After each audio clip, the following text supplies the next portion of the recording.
इस जीवन में क्या सहेजना चाहिए? सुख, आनंद के क्षण, वो क्षण जहां किसी ने हम पर उपकार किया, वो क्षण जहां किसी ने अपनी मित्रता निभाई, वो क्षण जहां हमने किसी को सुख दिया। और हम क्या स्मरण रखते हैं? अपने दुख, पीड़ाएं। वो क्षण जहां किसी ने हमारे साथ कुछ बुरा किया, वो क्षण जहां किसी ने शत्रुता निभाई। और फिर यही स्मृतियां हमें प्रेरित करती है प्रतिकार के लिए। इसलिए हमें क्या भूलना है और हमें क्या स्मरण रखना है, ये हम पर निर्भर करता है। मनुष्य जब जन्म लेता है और मनुष्य जब इस संसार को छोड़कर जाता है, इसके मध्य का काल जीवन कहलाता है।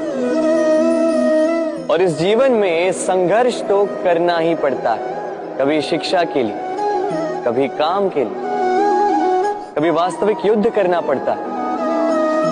किंतु इस संघर्ष का सामना करने के लिए प्रकृति ने हमें एक और गुण भी भेजा, प्रयास। कभी कभी हम अपने माता पिता से कितने क्रोधित रहते हैं, सोचते हैं कि उनका ध्यान हमारी ओर है ही नहीं, सोचते हैं कि उनके लिए हमारा कोई अस्तित्व ही नहीं, उनसे रुष्ट हो जाते हैं। किंतु क्या कभी आपने अनुभव किया है, हमारी आंखों से हमें हमारी नाक कभी दिखाई नहीं देती, क्योंकि वो आंखों के बहुत ही निकट है, आंखों के मध्य में। किंतु जब कोई मुख पर प्रहार करे, हाथ सबसे पहले नाक के क्षेत्र को ही ढक लेते हैं। माता पिता भी कुछ ऐसे ही होते हैं, आपकी भलाई के लिए, आपकी सुरक्षा के लिए सदा तत्पर रहते हैं। इसलिए उनके प्रेम को कभी मत आंकिए।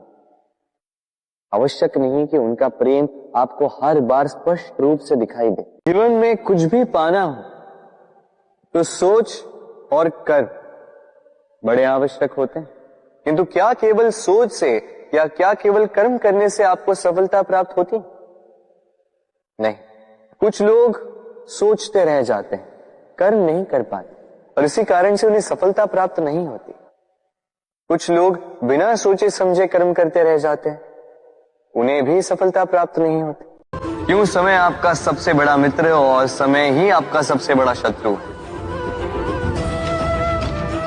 उत्तर है समय का सम्मान। जो व्यक्ति समय का सम्मान करता है, वो अपने जीवन के सारे लक्ष्य प्राप्त करता है। संसार उसकी कला पहचानता है, उसे महत्व देता है। एक ही स्थिति, एक ही स्थान, एक ही घटना को आप सकारात्मक रूप में भी ले सकते हैं, नकारात्मक रूप में भी ले सकते हैं। निर्णय आपका है। इस संसार को जैसा सोचोगे वैसा ही पाओगे। इसलिए स्मरण रखिएगा, अपनी दृष्टि नहीं, अपना दृष्टिकोण संभालिए। रथ में आगे अश्व होते हैं और पीछे पहिए। ये अश्व आपके कर्म और ये पहिए कर्मफल। ये अश्व जहां जाते हैं, ये पहिए उसी के पीछे पीछे आते हैं। यदि आपके अश्व यानी आपके कर्म शुभ सरल मार्ग पर चले तो आपकी यात्रा आनंदमयी होगी। यदि दुष्कर्म के बुरे पथ पर चलें तो आपकी यात्रा गड्ढों और झटकों से युक्त होगी। अब चयन आपका है, आप क्या चाहते हैं? आपकी यात्रा आनंदमयी हो या पीड़ादायी? हमारे जीवन में शिक्षक बड़ा महत्वपूर्ण होता है।